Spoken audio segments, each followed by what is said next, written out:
Le maître du paradis, l'imam al-Hassan alayhi salatu wassalam. Introduction et naissance de l'imam al-Hassan, petit-fils du messager de Dieu, sallallahu alayhi wa alayhi. Le mariage de Fatima al-Zahra alayhi salam et la consommation du mariage par l'imam Ali alayhi salam ont eu lieu au mois de Dhul Hijjah de la deuxième année de la migration du prophète sallallahu alayhi wa alayhi à Médine. Au milieu du mois du Ramadan de la troisième année de la migration, leur premier enfant est né dans la maison alawite fatimide. Ici, on se demande si c'est l'imam al-Hassan qui est né à 6 mois ou si c'est son frère, l'imam al-Hussein. Ce qui soutient la seconde, c'est l'existence de récits indiquant qu'il y a 6 mois et une purification entre eux, et d'autres qui se réfèrent aux ressemblances et similitudes entre l'imam Hussein et Yahya ibn Zakaria, le prophète, y compris le martyre et le meurtre à l'épée par le tyran de son temps, dans lesquels il est également mentionné qu'ils étaient nés à 6 mois et que leur conception a duré cette période.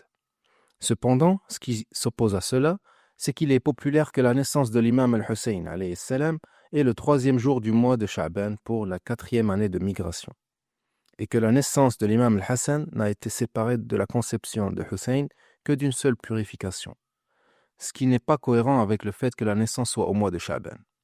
En supposant que la naissance de l'imam al-Hassan ait lieu au milieu du mois de Ramadan et qu'une purification d'au moins 10 jours se soit écoulée, cela signifie que la conception de Hussein a eu lieu à la fin du mois du Ramadan, et avec le fait que sa gestation soit la plus courte durée, qui est de 6 mois, comme mentionné à partir de la similitude entre lui et le martyr et prophète Yahya, alayhi salam. Cela exige que sa naissance ait eu lieu à Rabi' al-Thani après 6 mois, bien que sa naissance le 3e jour du mois de Sha'ban soit célèbre, soit cette date est inexacte, ou soit la détermination de 6 mois n'est pas confirmée, ou soit la détermination de la conception après une purification est inexacte, ou soit la détermination de la naissance de l'imam Hassan dans la moitié du mois de Ramadan n'est pas approuvée. L'une de ces constantes doit être abandonnée. Certains ont supposé que la détermination des 6 mois ne concerne pas l'imam Hussein, alayhi salam, mais plutôt Hassan al-Mujtaba, alayhi salam.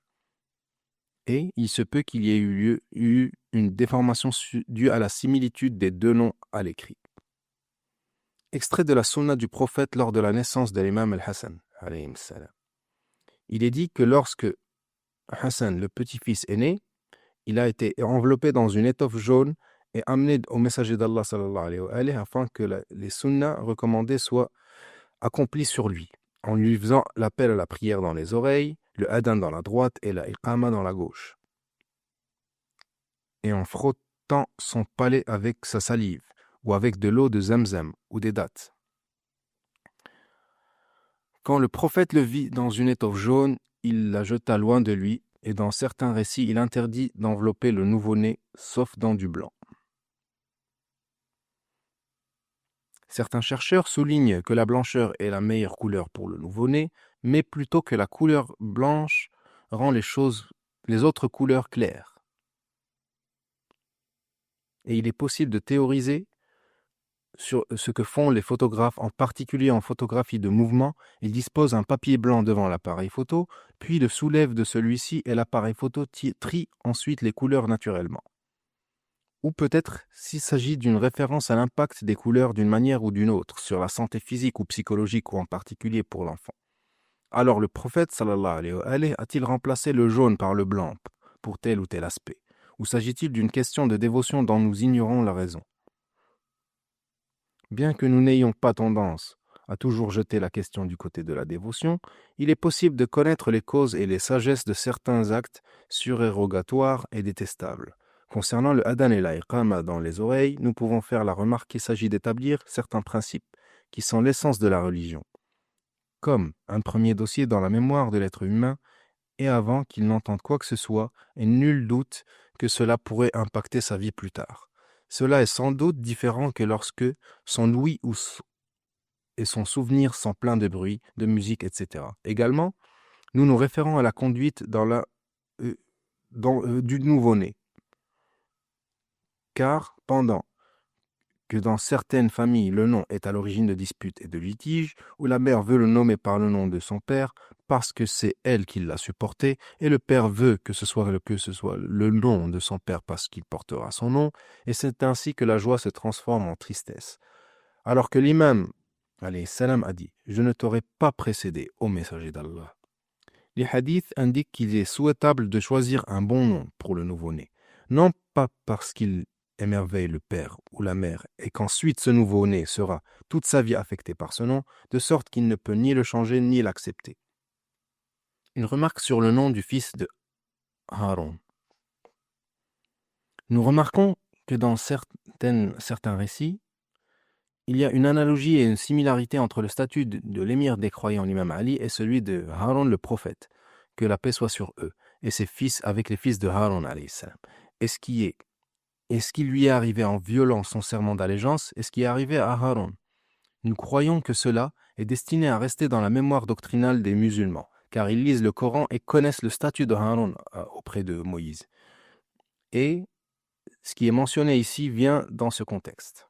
De plus, ce qui est mentionné dans la narration indique, entre autres, la recommandation du sacrifice à l'occasion de la naissance à la aqiqa et la recommandation de la charité et de la répugnance du fait de se souiller de sang à la manière des ignorants. Le prophète, sallallahu alayhi wa alihi, et ses hadiths sur l'imam al-Hassan. Sous la garde, les soins et la guidance du prophète al-Mustafa Muhammad sallallahu alayhi wa alihi, Al-Hassan al-Mujtaba a été élevé par l'exécution du successeur al-Murtada l'imam Ali et de Fatima al-Zahra alayhima salam. Par ma vie que je jure, qu'est-ce qui se sera produit après cela? Nous observons un problème dont l'évidence et la répétition n'ont peut-être pas été frappantes, alors que quiconque le remarque devrait s'arrêter là. Ceci est que le prophète sallallahu alayhi wa alihi a dit au propos de l'imam al-Hassan de nombreux hadiths qui se trouvent par dizaines dans le livre de l'école des califes. C'est le double de ce qui est dans les sources des imamites. Ce qui est remarquable à ce sujet, c'est que les deux Hassan, que la paix soit sur eux, avaient au mieux 3, 4 ou 5 ans et ainsi de suite parce que lorsque son grand-père, le prophète sallallahu alayhi wa alihi, est mort, Hassan avait 7 ans. Alors quelle est la philosophie de tous ces récits et hadiths? Quel est le but de les mentionner devant les gens? Nous nous arrêterons dans les pages suivantes sur certains de ces hadiths et nous soulignerons leur signification. Toutefois, nous rappelons ici ce que nous avons déjà dit ailleurs, que les hadiths des vertus font partie de l'indication de la bonne approche de la Ummah doit suivre dans sa vie après le messager d'Allah sallallahu alayhi wa alihi, et que la Ummah devrait, de façon naturelle, et c'est ce qui s'est effectivement passé, se séparer dans des directions différentes et opposées, et que chaque groupe prétendrait être plus digne du messager d'Allah que les autres, sallallahu alayhi wa alihi. Et après, que la plupart d'entre eux étaient les compagnons du prophète, entre guillemets, le besoin va s'intensifier pour désigner l'extension du prophète dans sa connaissance, sa biographie et son approche. C'était le rôle des hadiths des vertus et des qualités. Donc, ils ont inventé des hadiths contradictoires avec les authentiques à ce sujet. C'est ainsi que l'égaré parmi les compagnons du prophète devint un guide. Et ceux qui invitent au feu sont devenus des guides vers la vérité. Naturellement, les paroles du prophète sallallahu alayhi wa alihi ne sont ni paradoxales ni contradictoires. 1. Lorsque nous analysons les hadiths du prophète sallallahu alayhi wa alihi sur l'imam al-Hassan alayhi salam, nous y voyons une bonne feuille de route pour le salut si les voix et les opinions sont dispersées. C'est ce à quoi la Ummah aurait dû faire attention. Certes, il est le maître de la jeunesse du peuple du paradis, et puisqu'il est ainsi, celui qui lui est hostile et le combat ne peut pas voir le chemin du paradis. Et c'est lui qui a parmi les gens les meilleurs des grands-pères, grand-mères, pères, mères, oncles et tantes, eux et lui, ainsi que ceux qui l'aiment, sont au paradis. Alors, étant ainsi, les gens doivent se rassembler autour de sa bannière et marcher derrière lui. 2. Le prophète sallallahu alayhi wa alihi, lorsqu'il appelle son petit-fils Al-Hassan et avec lui Al-Hussein plus tard, « Appelez-moi mes 2 fils ». Et il confirme ce sens à plusieurs reprises. Il prévoit derrière le voile de l'invisible qu'il y aura un groupe dans la Ummah qui s'efforcera avec tout argument et contestation afin de nier la filiation des 2 Hassan au messager d'Allah, sallallahu alayhi wa alihi, considérant qu'ils sont comme ce qu'ils l'ont dit. Nos enfants, ce sont les enfants de nos fils, et nos filles, leurs enfants, ce sont les enfants d'hommes lointains. En laissant les propos explicites du Coran qui dit « Tu n'as qu'à dire, venez, appelons nos fils et les vôtres. Il n'est venu qu'avec les deux Hassan. » Alors ils ont, certes, rejeté les paroles de Dieu et ont rejeté les paroles du prophète en échange des paroles d'un poète qui n'est suivi que par les errants de son espèce. Si certains des premiers qui ont contesté les partisans de l'imama sans aucune science, ni guide ni livre pour les éclairer de la part des partisans de Bani Umayya et de Bani al-Abbas, ils l'ont certainement fait par avidité pour le monde de ces monarques et à cause des épaves du monde telles que l'or et l'argent. Alors, quelle est l'excuse de ces misérables contemporains qui défendent cette idée fausse après qu'elle a été démasquée et que ses défauts révélés? Vous verrez l'un d'eux, jusqu'à ce jour, qui ne sort d'une bataille que pour entrer dans une autre, afin de nier cette relation entre les deux Hassan et leur grand-père. 3. On constate une dilution de ces références et même les textes explicites concernant leur imama et leur leadership, pour les transformer en des questions émotionnelles marginales, au lieu de se focaliser sur les idéaux de deux imams s'ils se sont levés ou accroupis, au point de le nier et de l'affaiblir. On trouve en revanche des insistances sur les narrations qu'il a ruinées sur les vêtements du prophète sallallahu alayhi wa alayhi. Dans ces hadiths, il y a des indices clairs tels que le messager d'Allah sallallahu alayhi wa alayhi a porté Hassan et Hussein alayhi salam sur son dos, Hassan sur ses côtes droites et Hussein sur ses côtes gauches alayhi salam. Puis, il a marché et a dit « Votre monture est la bonne, et vous êtes tous les deux les bons passagers, et votre père est meilleur que vous. » Ou bien ce qui a été rapporté de Salman à son sujet. Il a dit, le messager d'Allah sallallahu alayhi wa alayhi a dit sur Hassan et Hussein alayhi salam, « Quiconque les aime, je l'aime, et quiconque j'aime est aimé d'Allah.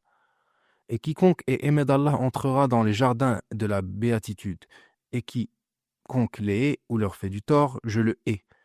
Et quiconque je hais sera haï d'Allah, et quiconque est haï d'Allah sera soumis au châtiment de l'enfer et aura un châtiment permanent. » Le prophète sallallahu alayhi wa alayhi envisageait-il un stade où la haine d'Ahlul Bayt alayhimus salam serait l'un de ses principaux signes? 4. Une chose attire l'attention des chercheurs sur les relations du prophète avec Hassan et Hussein alayhimus salam. C'est le fait qu'il avait l'habitude de les traiter tels des adultes, comme pour éliminer le facteur de la jeunesse qui est, c'est-à-dire l'âge, très important, en particulier dans la société arabe, même pour y être placé au devant. Il faut être une personne d'un certain âge. Voici le prophète sallallahu alayhi wa alayhi les emmenant à Mubahala, appelé réciproquement la malédiction sur l'autre, dans le premier et le plus grand débat entre l'islam et le christianisme, et approuvant leur témoignage dans un accord entre lui et Thaqif, malgré la possibilité de se passer de leur témoignage, en termes de théorie, par le témoignage de dizaines de compagnons âgés, tels que rapportés par les historiens. Ceci est le message écrit du messager d'Allah sallallahu alayhi wa alayhi à Thaqif. Qu'ils ont la protection d'Allah en dehors de qui qu'il n'y a pas de Dieu, et la protection de Muhammad ibn Abdullah sallallahu alayhi wa alayhi, selon ce qui a été écrit dans cette feuille, que leur vallée est interdite et entièrement consacrée à Allah. Ali ibn Abi Talib alayhi salam a témoigné sur l'exemplaire de cette feuille, ainsi que Hassan ibn Ali et Hussein ibn Ali alayhi salam, et a écrit son exemplaire pour le lieu du témoignage. Ce comportement est-il lié à ce qui viendra de lui ou de Hussein alayhi salam en s'opposant au calife lorsqu'il est monté sur la chair de son père? Ce faisant, il envoie un message selon lequel le témoignage de Hassan alayhi salam, qui a été accepté par le messager d'Allah, devrait l'être par ceux qui ne sont pas le prophète. Le décès du messager d'Allah sallallahu alayhi wa alayhi, son petit-fils avait environ 7 ans. C'était comme si le toit du monde s'était levé de sa vie par la mort de son grand-père Al-Mustafa. Pour aggraver les choses, les Quraysh ont renié son père et ont contesté à l'unanimité quelque chose qui lui était digne plus que quiconque. C'est ainsi que la paix soit sur lui a décidé de laisser faire et laisser passer, tiraillé qu'il était entre la riposte et la patience sur une injustice aveuglante. Alors il a vu que la seconde était plus recommandée. Il a patienté avec de la graine dans l'œil. Quelques jours plus tard, il vit les signes de l'intimidation de Quraysh à la porte de la maison du prophète sallallahu alayhi wa alayhi dans le corps de la pieuse qui partit à son Seigneur en se plaignant en pleurant. Hassan alayhi salam vint le jour à la chair du prophète sallallahu alayhi wa alayhi dans la mosquée et la vit vide du messager d'Allah et de son père, bondé d'autres personnes et s'opposa à lui en disant « Descends de la chair de mon père » et va à la chaire de ton père. L'imam al-Hassan à l'époque des 3 califes. Les positions de Hassan al-Mujtaba alayhi salam ne se sont distinguées de celles de son père, l'imam Ali alayhi salam, ne serait-ce que d'un pouce. Comment alors que son père l'a décrit en disant « Je t'ai trouvé une partie de moi, mais je t'ai trouvé mon entier ». D'autant plus que l'imam al-Hassan à l'époque des 2 califes était adolescent suivant les traces de son père. Et comme nous l'avons mentionné ailleurs, que l'imam Ali, émir des croyants, alayhi salam, malgré son inacceptation des califes usurpateurs et leur confusion, ou alors Dieu en est témoin, les gens se trouvèrent éprouvés, allant à la dérive sur une monture multicolore et difficile à monter, j'ai patienté malgré la longueur des jours et l'intensité du malheur. Mais personnellement, il ne l'aurait pas considéré, car tout le califat et le commandement sont, pour lui, inférieurs à l'éternuement d'une chèvre, mais plutôt aux os d'un porc entre les mains d'un lépreux. Cependant, il a protégé les affaires des musulmans, il n'a donc pas empêché ses compagnons d'apporter ce qu'ils pouvaient pour corriger la tendance et corriger la distorsion, quel que soit pendant la paix, par sa connaissance et sa perspicacité, ou pendant la guerre, par son courage et sa gestion politique du peuple et du pays. Mais cela ne signifie pas que nous devions accepter ce que des historiens ont rapporté, que l'imam al-Hassan et l'imam al-Hussein alayhim salam ont participé aux guerres et les conquêtes organisées par les califes, car nous avons mentionné que cela manque de preuves. Au-delà de cela, les historiens et les écrivains de l'approche omeyyade ont déclaré que Hassan al-Mujtaba alayhi salam était passionné de Uthman, faisant donc d'une pierre 2 coups.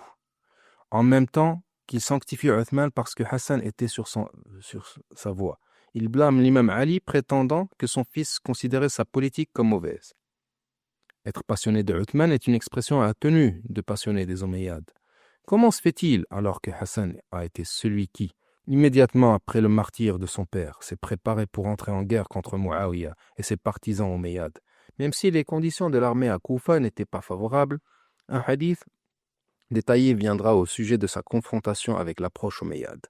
Oui, l'imam Hassan et l'imam Hussein faisaient partie des gens envoyés par l'imam Ali alayhi salam, Amir al-Mu'minin, pour empêcher les révolutionnaires de tuer le calife et de piller sa maison ou d'attaquer sa famille. Cela montre l'élévation morale de l'imam, qui n'est pas resté les bras croisés, alors qu'il le pouvait, comme des dizaines de compagnons à Médine l'ont fait, où ils n'ont pas bougé le petit doigt, bien que Uthman ait offensé beaucoup de compagnons de l'imam Ali alayhi salam, en les battant, les diffamant et les bannissant, mais aussi il a offensé l'imam lui-même et ne l'a pas protégé comme il se devait.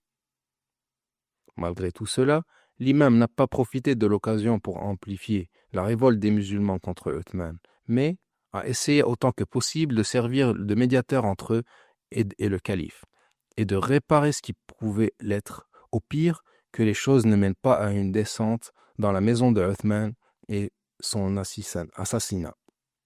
Dans ce même contexte, les 2 Hassan alayhim salam et d'autres ont été envoyés par l'imam pour empêcher que cela ne se produise. L'imam al-Hassan alayhi salam à cette époque était dans la trentaine, suivant les ordres de son père et obéissant à ses instructions. L'imam al-Hassan alayhi salam a-t-il participé aux conquêtes des califes? La première personne à s'y référer serait Muhammad bin Jarir al-Tabari dans son œuvre d'histoire. Il a mentionné ce qui se lit comme suit. Omar ibn Shabba m'a dit Ali ibn Muhammad m'a parlé de Ali ibn Mujahid de Habash bin Malik qui a dit que Saïd ibn al-As a envoyé le Koufa en l'an 30. Il voulait Khurasan et était avec lui Hudayfa ibn al-Yaman et des gens parmi les compagnons du messager d'Allah sallallahu alayhi wa alayhi, et avec lui l'imam al-Hassan et l'imam al-Hussein alayhim salam, Abdullah ibn Abbas, Abdullah ibn Omar, Abdullah ibn Amr ibn al-As. Il fut suivi par ceux qui vinrent après lui, des historiens de l'école des califes. Bien que nous ne voyions pas de problème à cela, si historiquement cela est avéré, ce qui est dit comme objection est que le chef de l'armée et le commandant soit quelqu'un comme Saïd ibn al-As. Alors comment l'imam al-Hassan alayhi salam peut-il être sous ce commandement et que ces conquêtes n'étaient pas la voie juste dans l'origine, dans leur début, leur but ou dans leur méthode comme l'ont souligné certains enquêteurs? On peut répondre à la première par supposition que cela se soit produit, qu'elle a été autorisée par l'émir des croyants, l'imam Ali alayhi salam, qui est l'imam légitime en cela. il est normal de mettre le plus important avant l'important. Et on répond à la seconde. À supposer que cela soit arrivé, l'objectif de la présence des gens comme eux est de corriger l'orientation et le combat autant que possible, ce qui s'explique par la participation de quelques-uns des compagnons de l'émir des croyants alayhi salam dans ces conquêtes, parmi ceux qu'on ne les imagine pas pouvoir se lancer dans son ordre. Et ils s'en sont pas moindres. Et que si le choix était entre une plus grande corruption ou l'atténuation de cette corruption, autant que possible la seconde serait choisie, bien que les conquêtes n'aient pas été le mal absolu, mais plutôt la transmission de la voie de l'islam à tous les autres peuples. Même s'ils sont imprégnés d'objectifs matériels et entachés d'erreurs et de transgressions, nous ne voyons aucun inconvénient à supposer que cela s'est produit. Mais tout le problème est qu'il n'y a rien à le prouver. Toutefois, les preuves s'opposent à une telle chose, telle que, premièrement, la différence mentionnée par Ibn al-Athir dans Al-Kamil sur la question de la conquête du Tabaristan, que sa conquête a eu lieu en l'an 18 après l'hégire à l'époque de Omar ibn al-Khattab, il a été dit que c'était en l'an 30 après l'hégire, à l'époque de Uthman ibn Affan. Si c'est la première, alors la deuxième conquête n'a pas de sens. De plus, l'information prouve que l'invasion du Tabaristan a eu lieu à partir de Koufa. Et on sait que l'imam al-Hassan alayhi salam était à Médine en l'an 30 de l'hégire, et qu'il n'est venu à Koufa qu'avec son père alayhi salam, l'imam Ali, après son retour de la bataille du Chameau en l'an 36 de l'hégire. Et avant cela, il n'est pas du tout mentionné que l'imam Hassan soit venu à Koufa. Deuxièmement, la relation entre la maison alawite hachémite et les disciples de l'imam Ali, de l'imam Hassan alayhi salam, et le calife Uthman ibn Affan en cette année-là était très négative et même conflictuelle, dans laquelle les habitants de Koufa ont témoigné contre Al-Walid ibn Uqba, frère maternel du calife Uthman, qu'il a bu de l'alcool, et ils ont soumis son affaire au calife. Et le calife ne voulait pas lui infliger la punition malgré les témoignages. L'émir des croyants, alayhi salam, Ali Amir al-Mu'minin, l'a fouetté lui-même ou un membre de sa famille contre le gré de Uthman. Cette année-là, Abu Dharr al-Ghifari a été exilé à Rabada par le calife Uthman. Et l'imam Ali, alayhi salam, les deux, Hassan et Hussein, et certains de leurs partisans sont sortis pour assister aux funérailles d'Abu Dharr malgré l'interdiction officielle. Cette atmosphère de haute intensité dans la relation entre le califat officiel et l'émir des croyants, alayhi salam, ne permet pas à l'imam d'envoyer ses deux fils, alors qu'il disait dans la bataille du Chameau « Éloignez de moi ces deux garçons, car je crains pour eux que la lignée du messager d'Allah soit coupée », ce qui était une guerre de buts et de moyens purs, sous la bannière d'un imam infaillible. Et pourtant, il avait peur qu'il soit tué et que la descendance du prophète sallallahu alayhi wa alayhi soit coupée.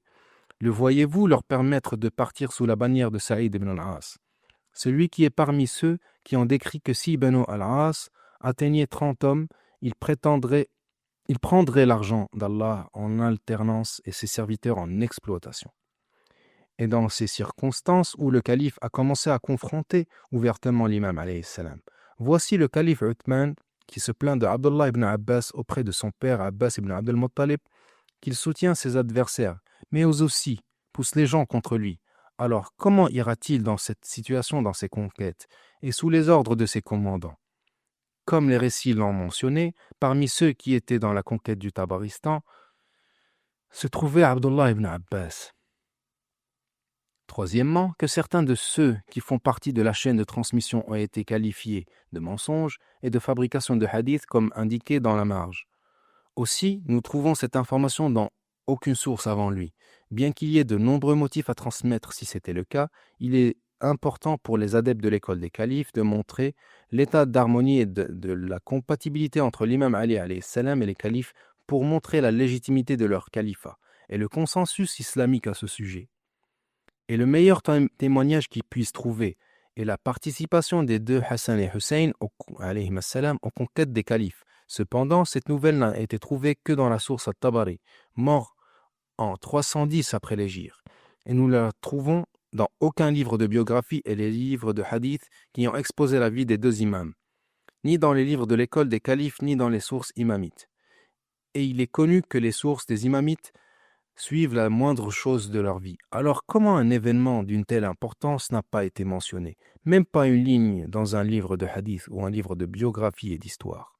Le plus étrange est qu'Abdurrahman ibn Khaldoun a dit que lorsque Uthman ibn Affan a voulu ouvrir l'Afrique, il a nommé Abdullah ibn Sa'ad ibn Abi, son frère de l'allaitement, commandant de l'armée en l'an 25 après l'Hégire. Alors Abdullah ibn Abi Sarh a demandé la permission à Uthman et l'a obtenue.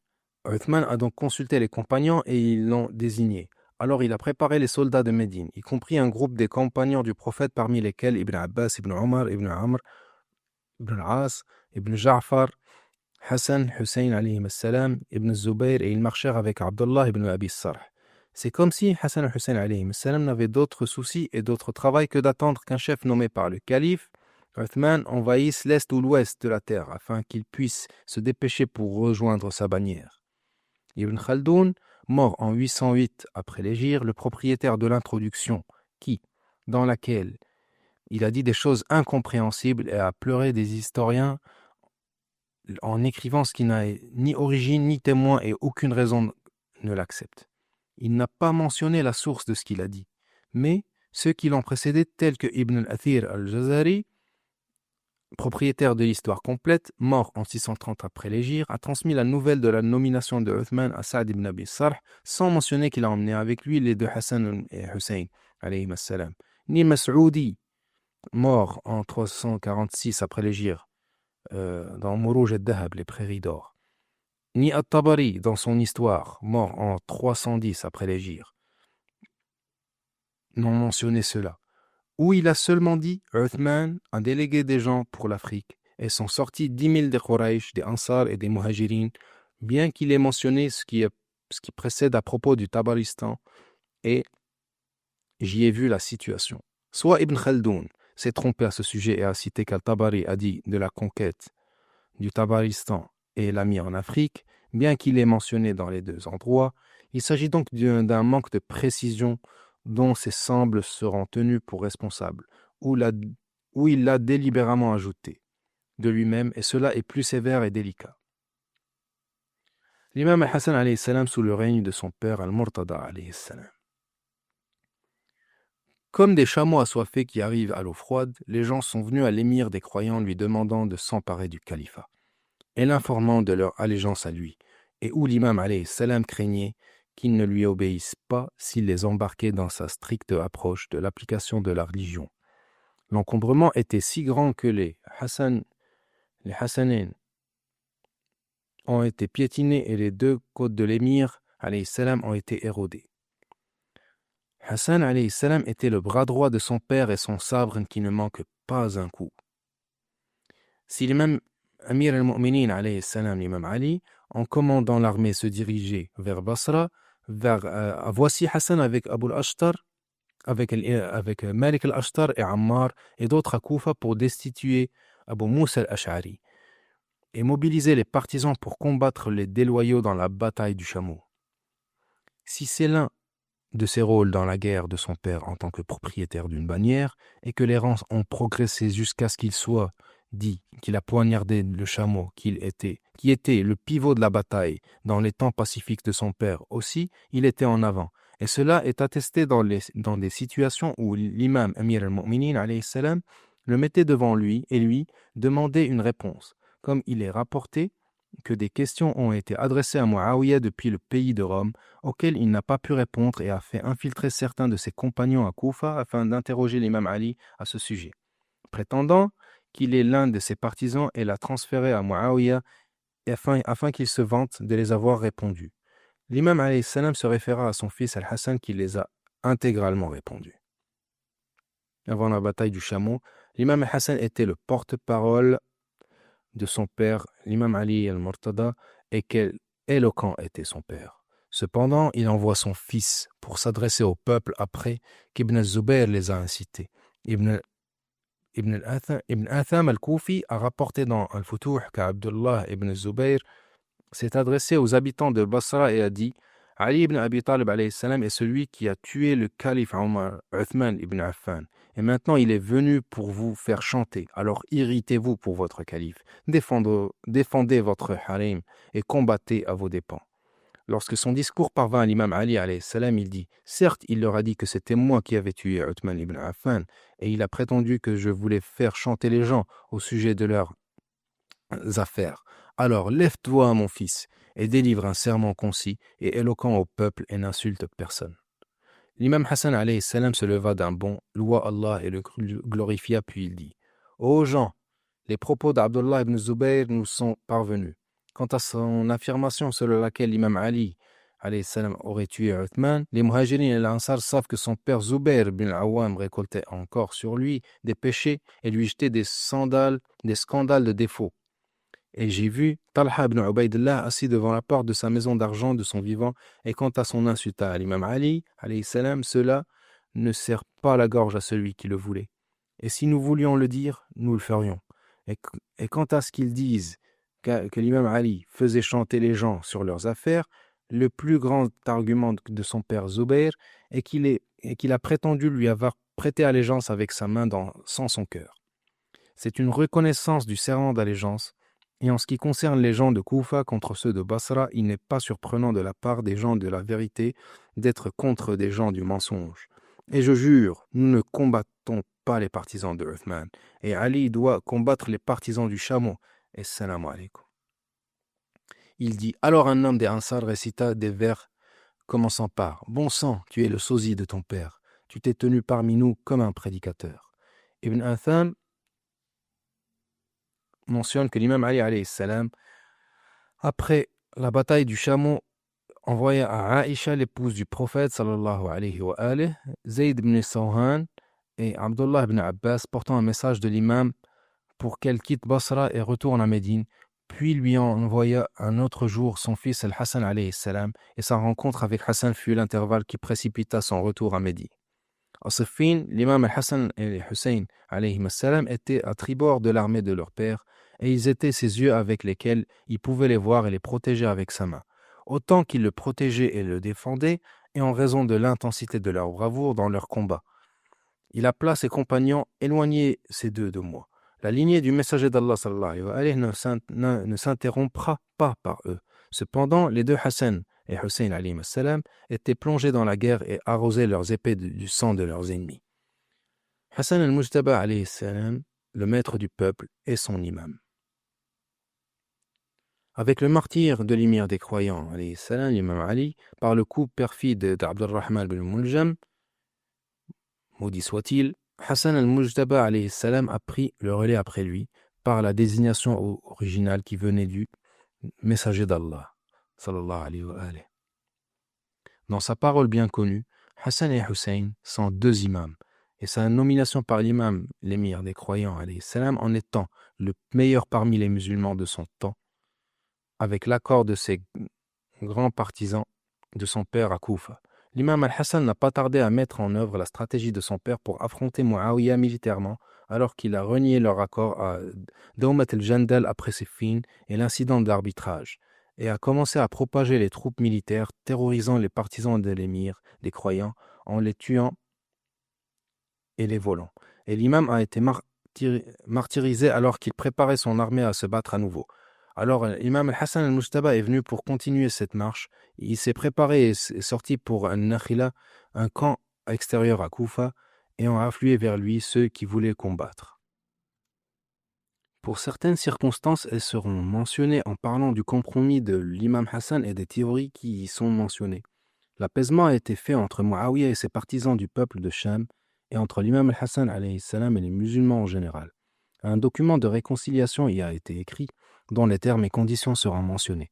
Et la chose la plus importante est que le jugement serait pour Muawiyah à la condition qu'il juge avec le livre de Dieu et la sunna de son messager, et qu'il ne poursuive pas les partisans de l'émir des croyants alayhi salam, ou ne les punisse pas pour l'avoir suivi, et que le jugement après revienne à Hassan alayhi salam. Si Hassan meurt avant, alors ce sera Hussein ibn Ali alayhi salam. L'imam al-Hassan réconcilié avec Muawiyah. Malgré les divergences des points de vue sur le sujet de la réconciliation, il est clair que c'était le meilleur choix pour la Ummah islamique en général, et pour les chiites de l'émir des croyants, alayhi salam, et pour leur maître, l'imam Hassan, alayhi salam. Malgré ces avantages immédiats pour Muawiyah et ses partisans, ce n'était pas le cas à long terme.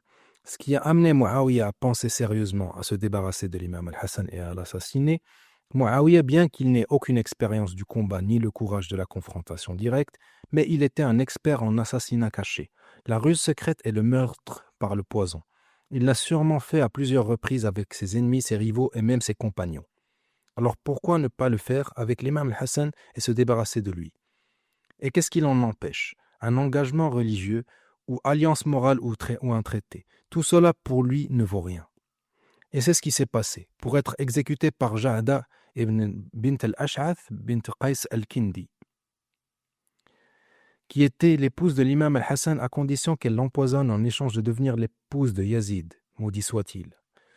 Ainsi, cette femme criminelle a encouragé les criminels avant elle en injectant du poison à l'imam alayhi salam au mois de Safar en l'an 50 après l'hégire et l'imam a succombé. 3 théories de la réconciliation de l'imam al-Hassan alayhi salam. La question la plus importante dont l'appréciation a causé la discorde dans la vie de l'imam al-Hassan alayhi salam est la question de la réconciliation ou de l'amadouement qui a eu lieu entre l'imam d'une part et Muawiyah ibn Abi Sufyan d'autre part. Nous ne croyons pas qu'il y ait une grande différence dans l'utilisation des deux mots chez leurs utilisateurs, bien que la rigueur montre peut-être une certaine différence. Ce qui a amené certains chercheurs à garder le titre de réconciliation, considérant qu'il n'y a pas de réconciliation entre la guidance et l'égarement. Ce qui s'est passé est de l'amadouement et non de la réconciliation. Cependant, même ceux qui utilisent le mot réconciliation n'y entendent pas ce sens. Et c'est pourquoi nous trouvons l'expression présente même dans les paroles rapportées par l'imam al-Hassan al-Mujtaba alayhi salam en l'appelant réconciliation. Et qu'il l'a comparé à la réconciliation du prophète sallallahu alayhi wa sallam avec les mécréants de Quraysh. Il est clair qu'il n'y a pas de réconciliation entre l'islam et la mécréance. De nombreux érudits ont également utilisé le mot réconciliation pour décrire ce qui s'est passé. Nous pouvons observer 3 points de vue essentiels, bien qu'il puisse en avoir plus. Aussi, il peut y avoir une interférence entre eux. Mais nous considérons ces 3 comme essentiels et faisons fi d'autres. Même l'interférence, les points de vue omeyyades, les abbassides et les imamites. 1. Le point de vue omeyyade. C'est presque la prédominance aujourd'hui dans la culture des musulmans, en général les disciples de l'école des califes, et elle œuvre parfois dans le cadre de la théorie de la droiture des compagnons, ou de l'idée de garder le silence sur ce qui est passé entre eux. Et que ce sont les disputes dont Dieu nous a épargné les mains et les épées. Alors gardons nos langues à ce sujet. Bref, elle conduit à l'idée d'harmonie entre ceux qui ont venu au premier siècle de la migration. Cette théorie est basée sur des choses. Premièrement, que Muawiyah ibn Abi Sufyan est celui qui a œuvré au sujet de la réconciliation et l'a présenté à l'imam al-Hassan alayhi salam dans la mesure où il a tendu un papier blanc pour que Hassan alayhi salam y mette toutes les conditions qu'il voulait, et a donné de l'argent à l'imam al-Hassan alayhi salam afin de réaliser cette réconciliation. Et l'imam al-Hassan a accepté cette réconciliation en raison de l'intérêt qu'elle portait. Fait référence à cela, ce qui a été rapporté dans les sources de l'école des califes à partir du hadith du messager de Dieu sallallahu alayhi wa sallam, au sujet de l'imam al-Hassan en ces termes. Par lui, Dieu réconciliera entre 2 groupes de musulmans. Bien sûr, le lecteur de textes historiques influencé par le point de vue omeyyade doit conclure que celui qui demande la réconciliation tout en étant en position de force et de victoire, Muawiyah, comme ils le prétendent, est bien meilleur que celui qui cherche la guerre en étant vaincu, l'imam al-Hassan Mujtaba selon eux, car la paix est bonne. Deuxièmement, qu'il y a eu de grands avantages dans cette réconciliation pour les musulmans, dont le premier est la réunion de l'État musulman après sa séparation, et qu'elle a épargné le sang des musulmans entre eux. Et c'est pourquoi ils ont appelé l'année au cours de laquelle la réconciliation a eu lieu, l'année du groupe. Selon cette théorie, Muawiyah a été généreux en donnant de l'argent à Hassan ibn Ali alayhi salam, afin de parvenir à la réconciliation. Comme pour dire que Muawiyah a acheté l'unité des musulmans avec son argent. En revanche, le spectateur conclura que l'imam al-Hassan n'est pas une personne de principe, mais que ses positions ont été achetées et modifiées avec de l'argent. Et cela est une attente manifeste à l'imam. Troisièmement, il est important dans cette théorie que la réconciliation ait réuni la Ummah autour de Muawiyah ibn Abi Sufyan et cela fait de lui un calife légitime. 2.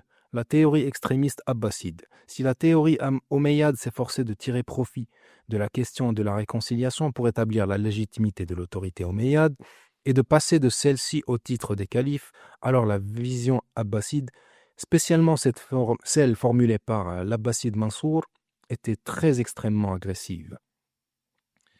Abu Ja'far al-Mansour, qui était engagé dans une guerre légitime dans le califat avec les Banu al-Hassan, et même dans une bataille militaire sur plusieurs fronts avec leurs aînés tels que Muhammad ibn Abdullah ibn al-Hassan al-Muthanna et son frère Ibrahim, avait ouvert les portes de toutes les batailles, politiques, médiatiques, militaires et sociales.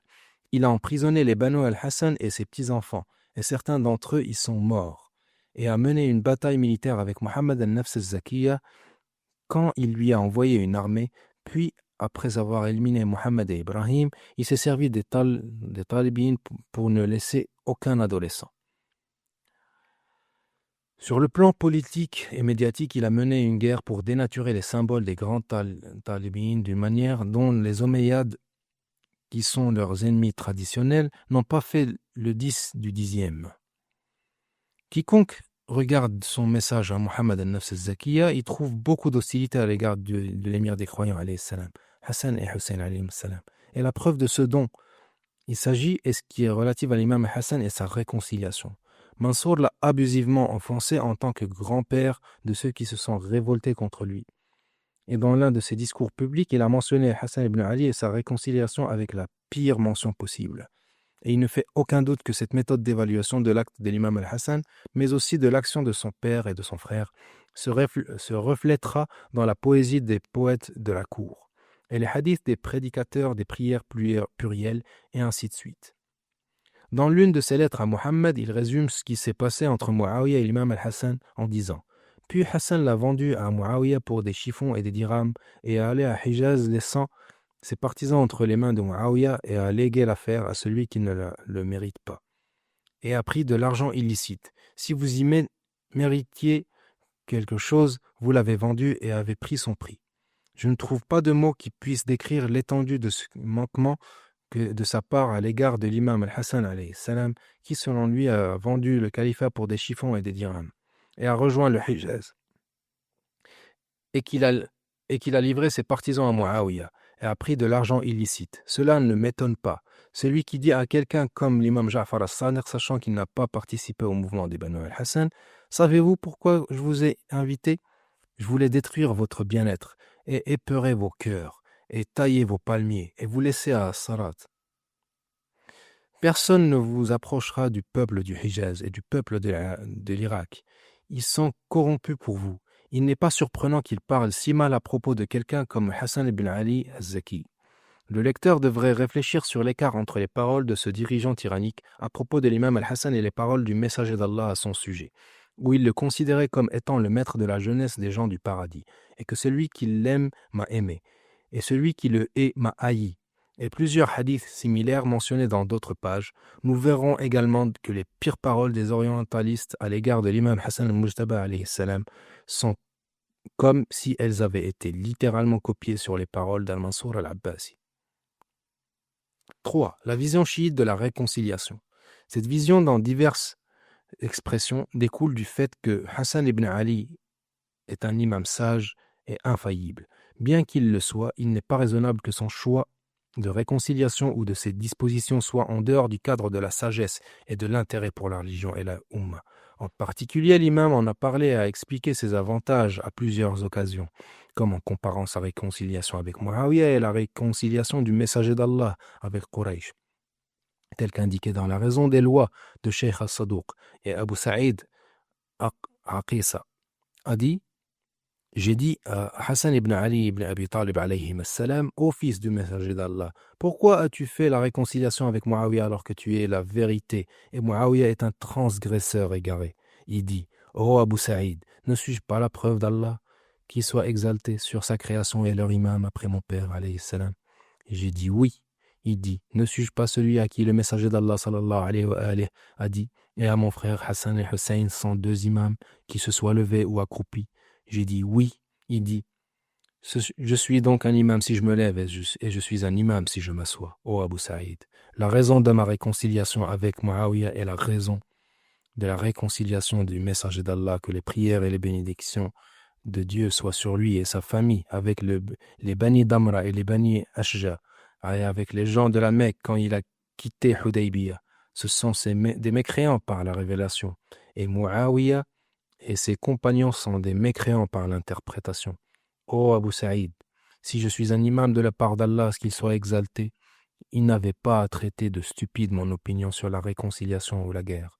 Même si l'aspect de la sagesse dans ce que j'ai fait est ambigu, ne voyez-vous pas Al-Khidr lorsqu'il a brisé le navire, tué le garçon et érigé la muraille?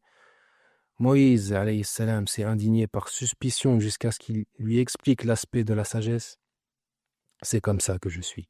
Vous étiez en colère contre moi à cause de votre ignorance de la sagesse qui contient. Et si ce n'était pas ce dont j'ai fait, aucun de nos chiites n'aurait été laissé sur la surface de la terre sans être tué. Après réflexion, nous constatons que l'imam al-Hassan alayhi salam a procédé en tenant en interrogateur par ce que le prophète a dit à propos de son imama et que cela n'ait pas affecté son action extérieure, combat ou paix. Mais plutôt, c'est l'acte qui est affecté par la position de l'imama afin qu'il soit saint. Sinon, l'imam serait tenu d'expliquer chaque pas qu'il fait ou toute action qu'il entreprend. Cela fait de lui un fidèle et non un imam. Il a théorisé sa position avec celle qui était entre Al-Khidr et Moïse alayhi salam. Bien qu'il ait été un prophète, mais il ne connaissait pas la sagesse de l'action d'Al-Khidr et ses antécédents. Alors quand il l'a su, il lui a confessé la sagesse. Il l'a considéré aussi comme la réconciliation du prophète avec Quraysh, même s'ils étaient infidèles au moment de la réconciliation. Muawiyah est un infidèle par interprétation. Dans un autre texte rapporté par l'imam Muhammad al-Baqir, alayhi salam, il est beau de dire que la réconciliation de l'imam était pour la Ummah meilleure que soit sur quoi le soleil s'est levé. Dans les pages suivantes, il sera fait mention des termes et des conditions de réconciliation et de l'engagement ou de non-respect de Muawiyah à leur égard. Mais le discours est maintenant sur l'origine du sujet et de la réconciliation, comme c'était le cas dans la narration de l'imam, meilleur pour la Ummah que ce sur quoi le soleil s'est levé. 1. Nous croyons que l'imam al-Hassan et tous les autres infaillibles, au premier rang desquels du messager d'Allah, bénédiction et salut soient sur lui, ne se sont pas précipités au combat et à la guerre à cause des effets dévastateurs de la perte de vie, de l'endommagement des biens ou de la Ummah, et de la dispersion des familles et la perte de leurs hommes. Donc si l'imam Ali alayhi salam demandait compte des dirhams, lorsqu'il manquait de la maison de l'argent, c'est préférable qu'il calcule 1000 comptes pour la perte d'énormes biens que la guerre entraîne. Encore moins le sang. Oui, cela n'exige pas qu'il laisse faire les ennemis de Dieu lorsqu'il lui déclare la guerre et cible les serviteurs de Dieu en les tuant et détruisant leurs moyens de subsistance et prenant leurs terres. Toutefois, sa première option n'est le recours à la guerre, mais cherche plutôt à suivre l'exemple du messager de Dieu en repoussant la guerre autant que possible par des exhortations, des discours, des messages d'échange et autres choses similaires afin que les choses n'arrivent pas à un affrontement militaire. Leur défense militaire et leur lutte contre les renégats, les cruels et les voyous n'étaient ni pour une affaire mondaine, ni pour le leadership. Mais il a dit, « Ô Dieu, tu sais que ce que nous avons fait n'était pas une compétition pour une autorité ni une quête pour une chose éphémère, mais pour que nous voyions les repères de ta religion et qu'il y ait la réforme dans ton pays et que les opprimés parmi tes serviteurs soient à l'abri, et pour que tes obligations et tes recommandations soient appliquées. En revanche, nous avons trouvé leurs ennemis, y compris les chefs de la guerre de la bataille du Chabot, Siffin et d'autres, qui n'ont aucune objection à mener des guerres et à faire couler le sang pour qu'un tel soit un dirigeant. Il n'est pas surprenant qu'ils se battent les uns contre les autres avant que la voie ne leur soit ouverte.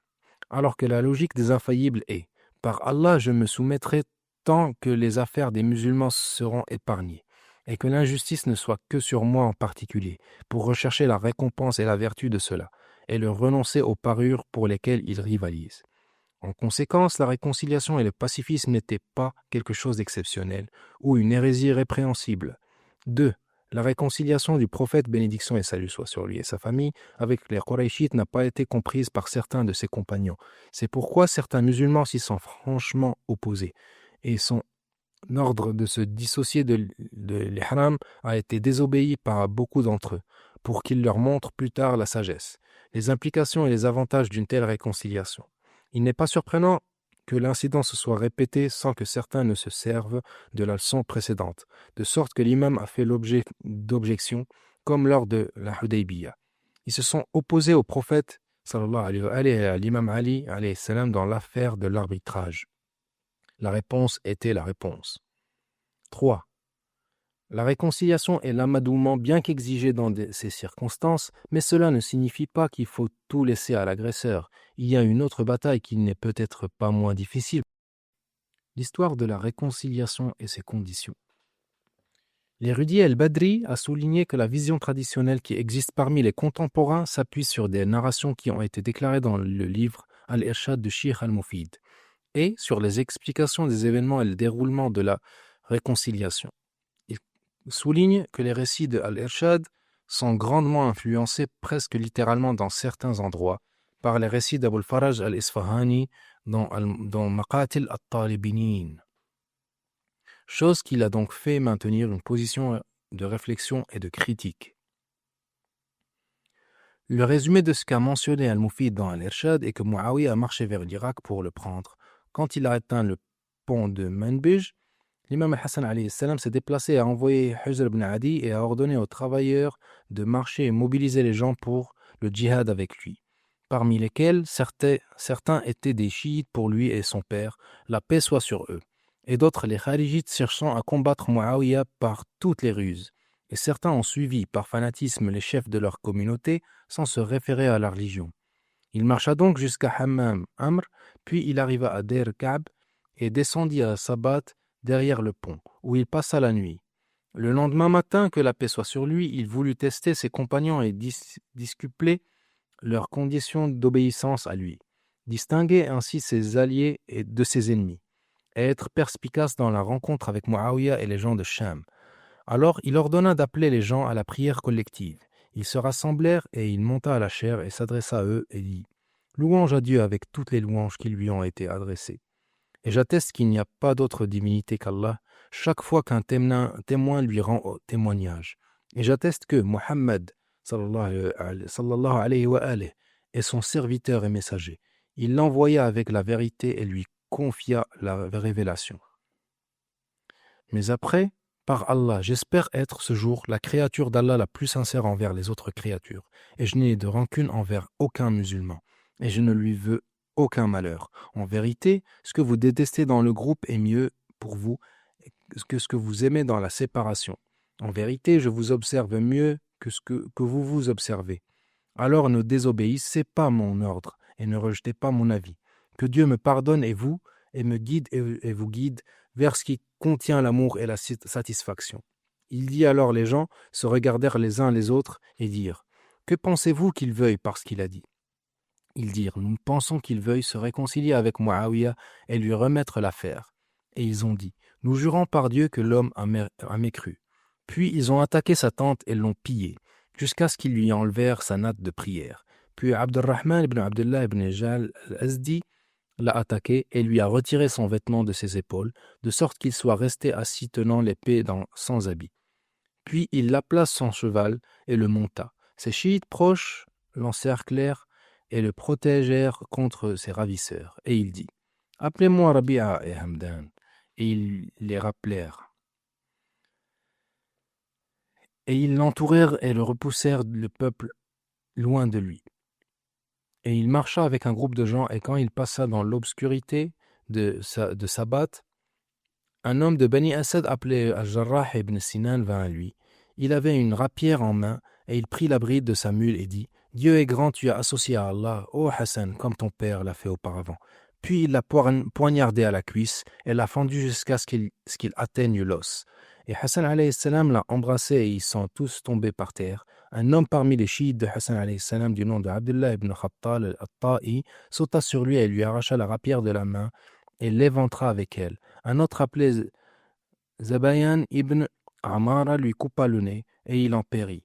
Et un autre qui était avec lui fut tué.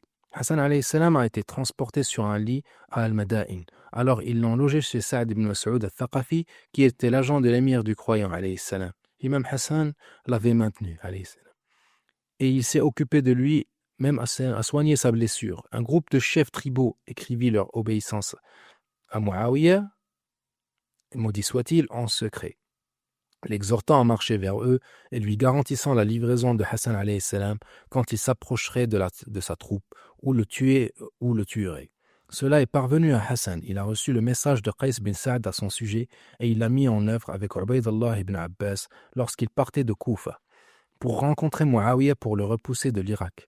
Il a fait de lui le commandant du groupe et a dit « Si tu es blessé, le commandant sera Qais bin Sa'd. » Le message de bin Sa'd lui est parvenu qu'ils ont combattu Muawiyah dans un village appelé Habouniya, à côté d'une habitation, et que Muawiyah a écrit à Ubaydullah ibn Abbas, l'exhortant à le rejoindre, et lui garantissant 1000 dirhams, dont la moitié lui sera donnée en avance, et l'autre moitié quand il entrera à Koufa.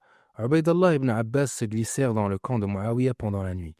Ainsi les gens avaient perdu leur commandant. Qais accomplit la prière avec eux et s'occupa de leurs affaires. La perspicacité de Hassan alayhi salam s'est accrue de la trahison du peuple et la corruption des intentions de la cour à son égard. Car il était insulté, traité de mécréant et autorisé son sang. Il n'y avait plus personne avec lui pour assurer ses raids et, à l'exception de ses chiites et des chiites de son père, l'émir des croyants alayhi salam, un groupe qui ne peut résister devant les soldats du Sham. Muawiyah lui a écrit pour la trêve et la réconciliation et lui a envoyé les lettres de ses compagnons dans lesquelles ils lui ont donné la garantie de l'assassiner ou de le livrer à lui. Et il s'est posé lui-même de nombreuses conditions si lui-même acceptait la réconciliation. Il a aussi conclu des contrats dont le respect serait de l'intérêt général. Hassan alayhi salam sut sa tromperie et sa trahison et ne lui fit pas confiance. Toutefois, il n'avait d'autre choix que l'application de la trêve et faire des compromis, parce que ses compagnons, comme nous l'avons décrit, étaient faibles en discernement à son égard, ainsi que la corruption et la trahison de leur part, et que beaucoup d'entre eux se rassemblèrent pour autoriser son sang ou le livrer à son adversaire. Aussi, son abandon par son cousin pour se rendre chez son ennemi et le penchant du public pour le pressant et son renoncement à l'avenir. Il se confia à Muawiyah afin de confirmer l'argument contre lui, ainsi que le prétexte entre lui et Muawiyah devant Dieu, le Tout-Puissant, et devant tous les musulmans. Il stipula qu'il devrait arrêter d'insulter l'émir des croyants alayhi salam et s'abstenir de faire le qunut sur lui dans les prières, et de rassurer ses chiites de ne pas leur faire du mal, et qu'il devrait rendre le droit de chacun d'entre eux. Muawiyah lui répondit à tout cela, et qu'il lui promit et lui jura de l'accomplir. Quand la trêve fut achevée, Muawiyah marcha jusqu'à ce qu'il descendit à Nakhila. C'était un vendredi et il pria avec les gens pendant la journée, et alors il leur prêcha et dit dans son serment « Je jure par Allah, je ne vous ai pas combattu pour que vous fassiez la prière, ni le jeûne, ni le pèlerinage, ni pour la zakat, mais je vous ai combattu pour vous commander. Et Dieu me l'a accordé pendant que vous le haïssiez. J'avais promis des choses à Hassan alayhi salam qui sont toutes sous mes pieds, et je n'en exécuterai aucune. » Puis il marcha jusqu'à ce qu'il entrât à Koufa, et il resta pendant des jours, et quand le serment d'allégeance fut accompli par son peuple, il monta sur la chaîne et s'adressa au peuple. Il mentionna l'émir des croyants alayhi salam et l'injuria, lui et Hassan, pendant que Hassan et Hussein alayhi salam étaient présents.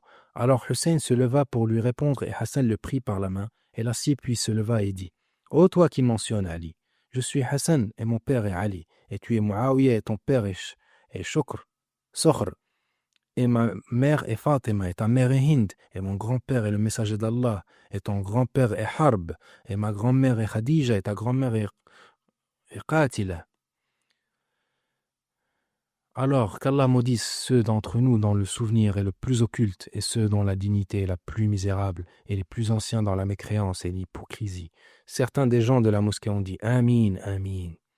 Le cheikh Al-Yassin a donné une image supposée du traité signé par les deux parties. Après avoir vu que ces articles avaient été éparpillés dans diverses sources, il les a rassemblés dans la forme sous laquelle il aurait dû être signé, comme indiqué ci-dessous. Article 1. remise de l'affaire à Muawiyah à condition qu'il agisse conformément au livre d'Allah à la sunna de son messager. Bénédiction et salut soit sur lui, et à la voix des califes vertueux. Article 2. L'affaire devrait revenir à Hassan après lui. Et si quelque chose lui arrivait, alors à son frère Hussein, alayhi salam, et Muawiyah ne devrait pas la confier à qui que ce soit. 3. S'abstenir d'insulter l'émir des croyants et de faire le qunut sur lui dans la prière, et ne pas mentionner Ali sauf en bien. Article 4. Une exception dans la main de l'argent à Koufa, qui est de 5000 milles, qui n'est pas inclus dans la remise de l'affaire. Muawiyah doit porter à Hussein chaque année 2000 000 dirhams, et préférer Bani Hashim dans les offrandes et les dons à Bani Abd Shams, et faire la différence entre les enfants de ceux qui ont été tués avec l'émir des croyants le jour de la bataille du chameau, ainsi que les enfants de ceux qui ont été tués avec lui à Siffin de 1000 dirhams, et de faire cela avec les tribus de Dar Abjard. Article 5.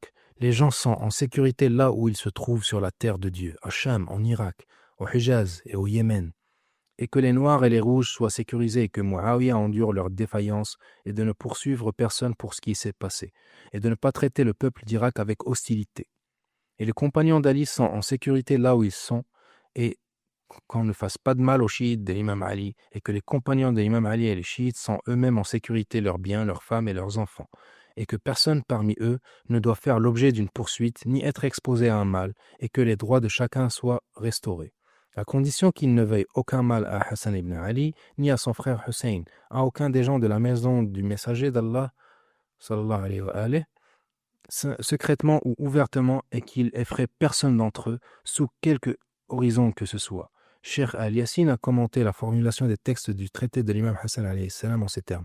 Il est juste de reconnaître Hassan ibn Ali alayhi salam à la lumière des élaborations et des chartes à rapporter que ce sont les meilleurs résultats que le tact diplomatique peut obtenir pour de telles circonstances de son époque et avec les gens de son époque, avec les merveilleuses capacités politiques qui, si elles avaient été destinées à gouverner dans une circonstance autre que celle-ci, et dans un peuple ou un pays avec des motivations et des impulsions régulières, elle aurait placé son détenteur en tête de liste des politiciens chevronnés et des dirigeants musulmans brillants. La deuxième vision, c'est comme nous l'avons mentionné, ce à quoi M. Badri fait référence dans son livre. De fait qu'il soit volumineux et qu'il soit rédigé pour argumenter cette vision, alors ce livre ne pourra pas contenir tout ce à quoi l'auteur a fait référence. Nous nous limiterons donc à résumer son idée autant que possible et la présenter en ces points. 1. Il croyait que la justification de la réconciliation, qui est une renonciation conditionnelle au pouvoir de la part de l'imam Hassan alayhi salam, n'est pas due à la nature de l'inaction et de la faiblesse de la personnalité de l'imam Hassan alayhi salam, telle qu'adoptée par les orientalistes sur la base de récits fabriqués, ni aux trahisons, à la faiblesse et à la suspicion vécue par l'armée de l'imam Hassan alayhi salam ou par son peuple, telles qu'elles sont dépeintes par d'autres récits, qui sont tous développés par les médias abbassides. Il s'agit plutôt d'une réflexion objective sur les circonstances que traverse le message islamique et la Oumma afin de préserver leurs intérêts. Il a ajouté que l'alternative, qui est la guerre, aurait perpétué les médias omeyyades contre Ahlul Bayt, comme ce fut le cas pour l'imam Ali alayhi salam. Il a vu que la réconciliation de cette manière et dans ces termes a réalisé l'intérêt du message islamique et de la Oumma. Quant à l'intérêt du message, car l'imam Ali alayhi salam voulait que le Coran et la Sunna, sans ajouter l'opinion ou la biographie de qui que ce soit la constitution dominante dans le pays. Comme il a insisté sur la question de la Shura, et ici aussi l'imam Hassan l'a décidé comme un point de base. Quant à l'intérêt de la Oumma au temps de l'imam Hassan alayhi salam, c'est de faire face à la dissidence qui s'y est installée, de poursuivre les terroristes qui ont troublé la sécurité et la vie, et de se préparer à faire face à la menace des Romains sur le front nord-est.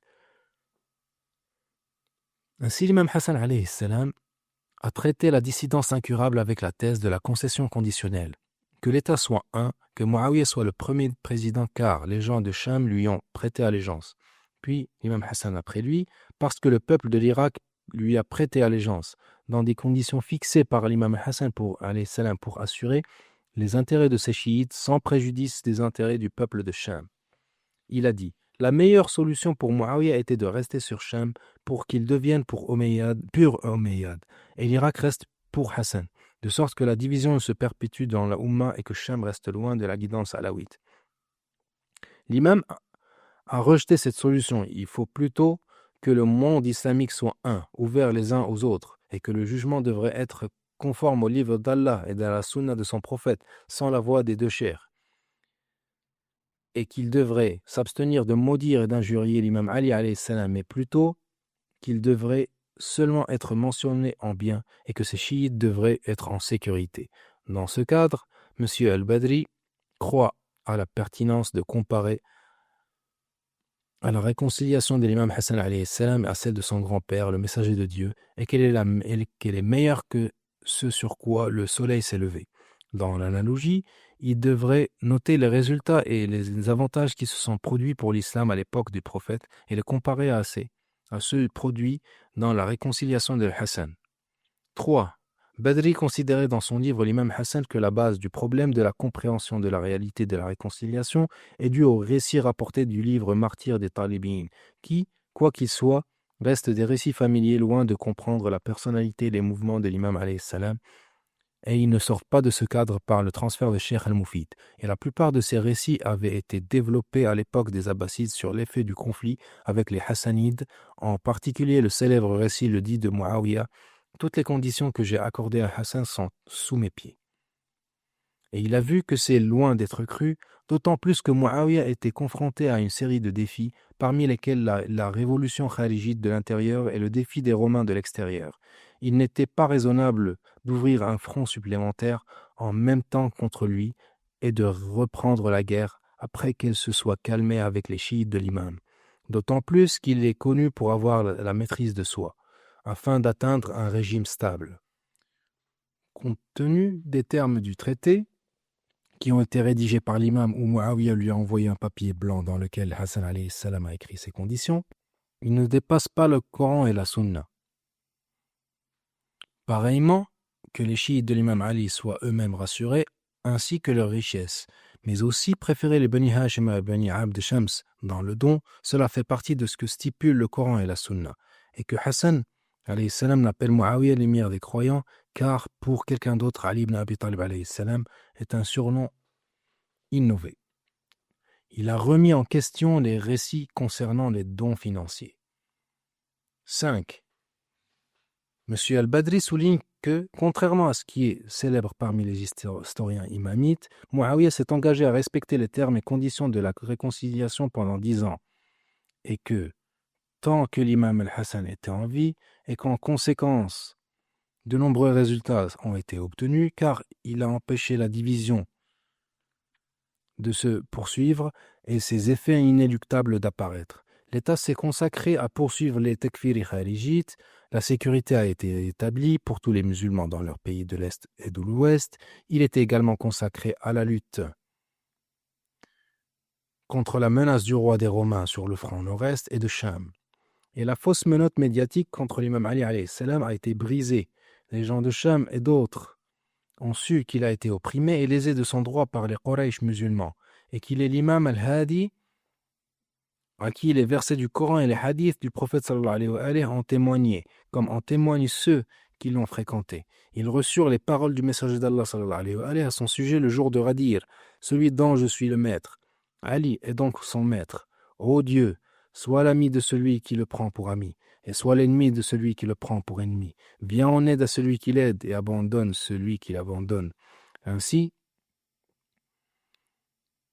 que le hadith du statut et le hadith del Kisa, et ils ont reçu la nouvelle du Hajj de jouissance, que les autorités de Quraysh et les faux médias omeyyades ont essayé d'obscurcir et de décrire le mouvement de l'imam Ali alayhi salam vers la restauration du pèlerinage de jouissance comme de la corruption dans la religion. Et ils savaient que l'imam Ali alayhi salam avait restauré le pèlerinage apporté par le prophète et que les prières de Dieu et sa famille, qui est le pèlerinage de la jouissance. Encore, ils ont reçu beaucoup d'autres nouvelles liées à la sunna du prophète, que Dieu le bénisse, lui et sa famille, que les Qurayshites musulmans se sont efforcés de changer ou d'obscurcir. Ils ont reçu une description nuisible de lui, mais ils l'ont entendu de sa bouche dans sa résidence de Muawiyah quand il lui a demandé de le décrire. Fin du livre. Allahumma salli ala sayyidi wa mawlaya al-Hasan al-Mujtaba, warzuqna ziyaratahu fi dunya, fi al-Madina al-Munawwara, وشفاعته في الآخرة.